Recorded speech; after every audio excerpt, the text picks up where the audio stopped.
Praise the Lord. நான் Sofia Robert. இன்றைய வேத தியானத்திற்காக நான் எடுத்துக்கொண்ட வேத பகுதி நீதிமொழிகள் 15:31. ஜீவனுக்கு ஏதுவான கடிந்து கொள்ளுதலை ஏற்றுக்கொள்ளும் காது ஞானிகளிடத்தே தங்கும். ஜீவனுக்கு ஏதுவான கடிந்து கொள்ளுதல்.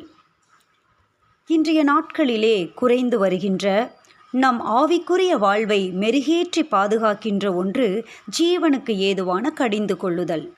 இந்த வகையான பிரசங்கங்களை பேசுகிறவர்கள் குறைந்து விட்டார்கள் என்று நாம் சொல்வதை விட சபை இவ்வகையான பிரசங்கங்களை ஏற்க மறுக்கிறது என்பதை சால பொருந்தும்.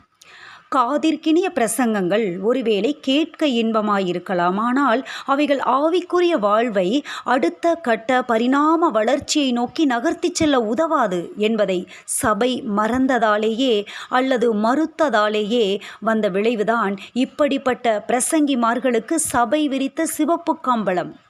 ஆசீர்வாதங்களும் வாக்குத்தத்தங்களும் கட்டளைகள் என்கிற சட்ட திட்டங்களின் கீழேதான் அருளப்படுகிறது என்பதை தெளிவாக விளக்கி விவரிக்காதவரை மறுரூபமாகுதலை சபைக்குள்ளே எதிர்பார்க்க முடியாது. ஒரு கூட்டம் சடங்காச்சாரங்களின் பின்னே ஓட, மற்றொரு கூட்டமோ ஆடல் பாடலை நம்பி கிருபையை இழந்து நிற்கிறது. சிலராகிய கூட்டம் மட்டுமே தீங்கனுபவி என்று அறைகூவல் விடுத்து கொண்டிருக்கிறது. செவித்தின உள்ளவர்களாய் மாறிப்போன கூட்டமோ எதையும் கண்டு கொள்ளாமல், ஆரோக்கிய வசனத்தின் மீது நாட்டம் கொள்ளாமல் கட்டுக்கதைகளின் கட்டிலே கட்டப்பட்டிருக்கிறது.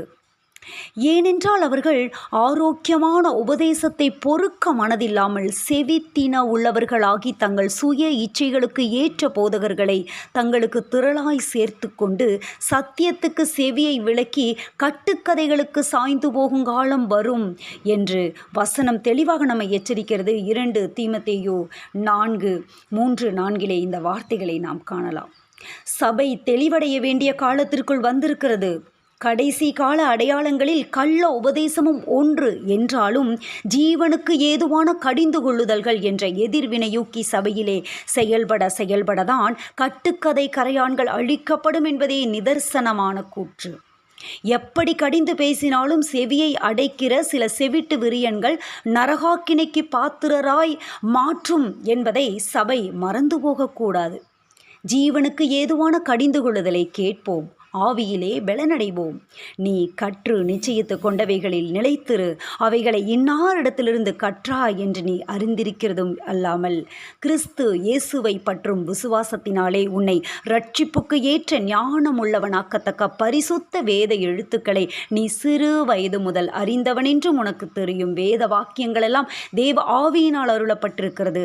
தேவனுடைய மனுஷன் தேறினவனாகவும் எந்த நற்கிரியையும் செய்ய தகுதியுள்ளவனாகவும் இருக்கும்படியாக அவைகள் உபதேசத்துக்கும் கடிந்து கொள்ளுதலுக்கும் சீர்திருத்தலுக்கும் நீதியை படிப்பிக்குதலுக்கும் பிரயோஜனமுள்ளவைகளாய் இருக்கிறது.